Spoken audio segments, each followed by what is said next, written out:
As far as the fills in that song, I thought the original had really unique fills in that the crashes didn't go in the typical spots a crash would go at the end of a fill. So let me give you an example of what a typical crash would be.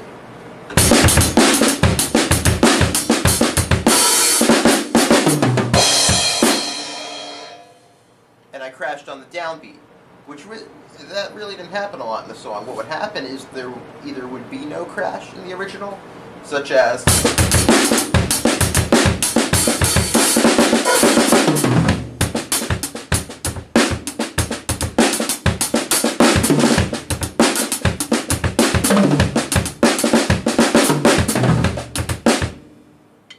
which I really like is when your fill gets louder and I'm going down the tom-toms and it ends up going right back into the beat. And what I just did there could be done with any kind of fill.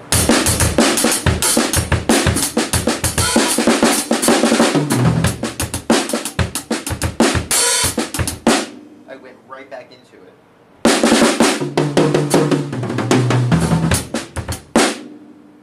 Which fits the song pretty well. So I kept that in a lot of what I did. Is I would towards the end of a verse or a chorus, I would play the fill, and then just come right back to the groove.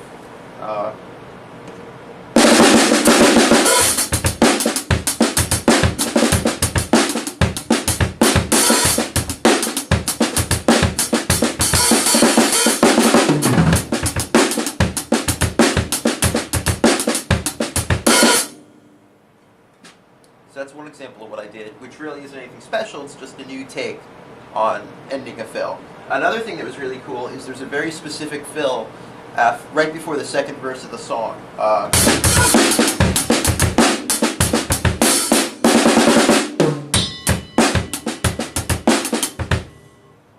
And I love that fill. I think it's great. It's a triplet roll.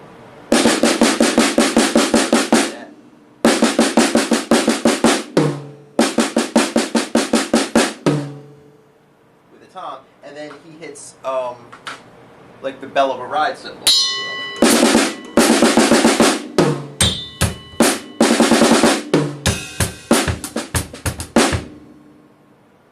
which is great because it's a really cool fill for a funk groove like that, and it's coming up again, a fill that comes up really strong and then kind of slithers its way back into the groove.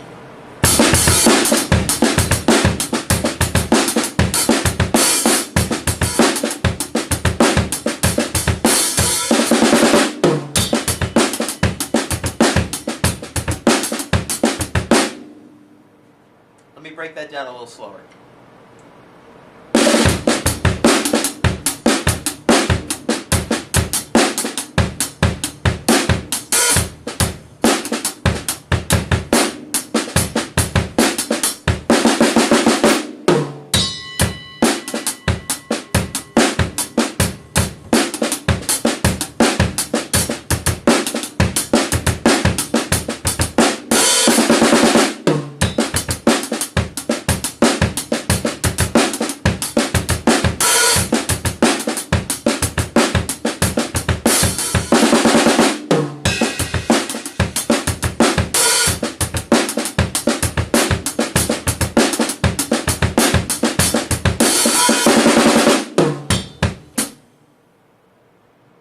Okay, and that's that fill. The one more thing I'd like to talk about, at the end of this song there's a fill, which is a roll going down the tom-toms, ending with a crash on the 2 of the next beat, not the 1, towards the end.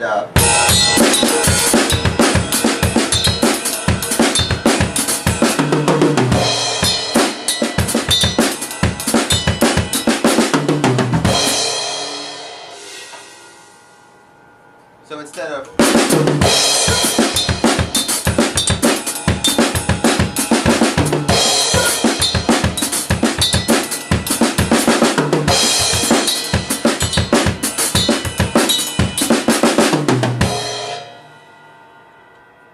starting 3 and the crash, it starts on the 3, but goes through to the next measure.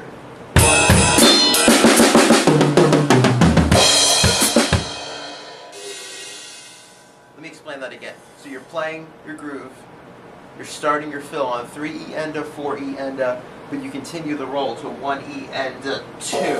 So 2's your downbeat. So 1, 2, 3,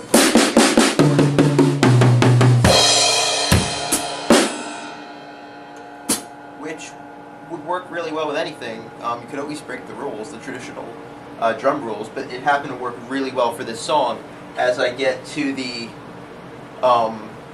last chorus, which gets a little funkier, and I start including my ride cymbal in the bell pattern.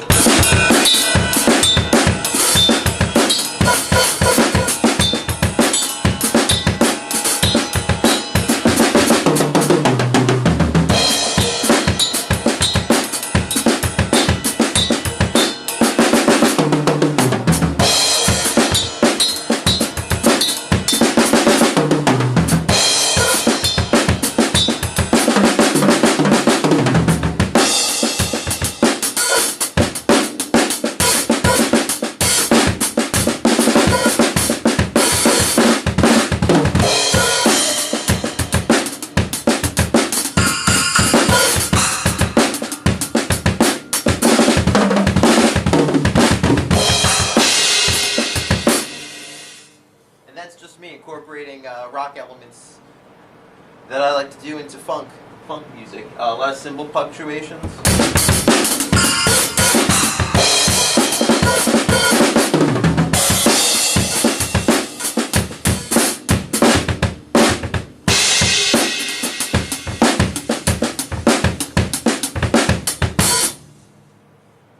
Alright, I hope that helped with examining what I did in my cover of Loveland from The Daily Groove, my drum instructional DVD.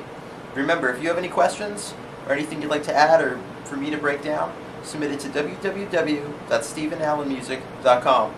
Look forward to hearing from you.